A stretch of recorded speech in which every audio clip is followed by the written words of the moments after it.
everyone, it's Amy, and we are going to be trying something new on my channel for a couple weeks. I want to do what is called a crochet along for these Tilda Inspired dolls. I've been working out the pattern for probably about a month, and I think I finally have it the way that I like it so that I can share it with you. And so what we'll do is with each video we will complete a step. I'll show you the things you need to do. I'll provide the pattern, and then each week we'll meet back and we will go on to the next step. So it's really, I think, going to be 4 videos in total. And this video is all about the gathering of supplies that you will need to make these dolls. So just to give you an idea of what I've been working on, this is a doll I finished recently, and I was still tweaking the pattern with her a little bit. I didn't like the way her feet were, so that kind of thing. So this is the final pattern, this girl here, and she's not done. I just completed her last night, and I like her legs better. And this is a pretty simple project. All you need to do is know how to do a single crochet and in the round. So basically that's it.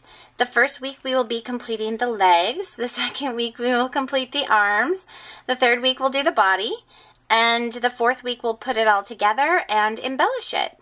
So I hope that you will play along. I will start a board on Pinterest and post the link down below so that we can post our progress. And we'll create a tag for Instagram so that we can all share.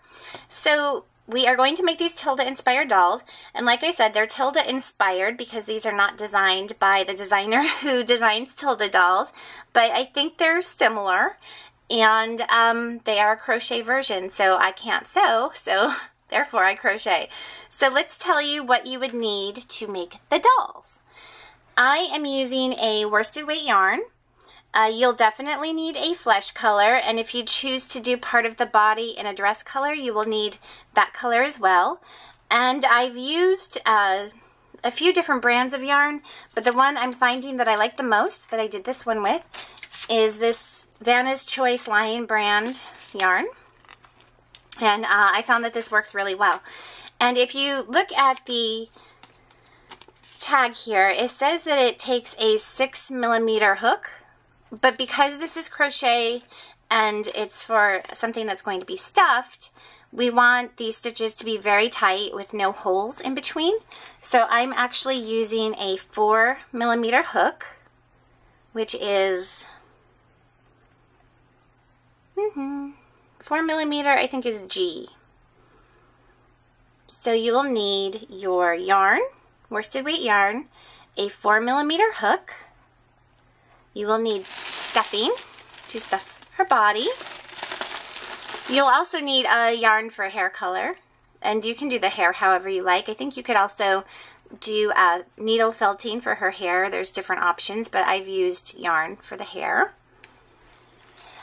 What I highly recommend, if you can find one, is a stitch counter. This one is from Clover, and I believe I bought this at Joann's. You don't have to use a stitch counter. You can just take a piece of paper and draw lines to keep count of which row that you're on. But I find this to be really handy because I don't have to put anything down to go on, because we go around in rows and we don't stop in between. It's just a continual spiral. So every time you complete a spiral, you press this and it tells you what row you are on. So it's a very handy tool to have. I think it's probably under $5, and you can reset it. So I find this to be invaluable because there's no way that you can just count it in your head and people will come and talk to you and you'll forget where you are. So definitely some sort of stitch counter is very handy. And you will need some eyes. I also bought these at Joann's, and these are the smallest size. These are the small size that I could find. These are 6mm. I think even smaller would be great. I've also taken the heads of the pins, straight pins that have the little pearl at the end, and I've rubbed them on Stays On black ink, and I've used those as well. But these are probably the best thing to do because they are very secure. And then you just need your laces and fabrics and anything you'll use to embellish her. A little blush for her cheeks and buttons, you know, that kind of thing. Anything that you want, however you want to dress her up. And that's it. So I hope that you will join in on this crochet along and keep us posted of your progress if you post videos or if you can post pictures on Instagram or on Pinterest. And I think it'll be a lot of fun. So next week we will be starting. So this week you can go ahead and get your supplies together. And then next week we will be making the legs. And we'll go from there. I hope that you'll join me and have a great day. Bye.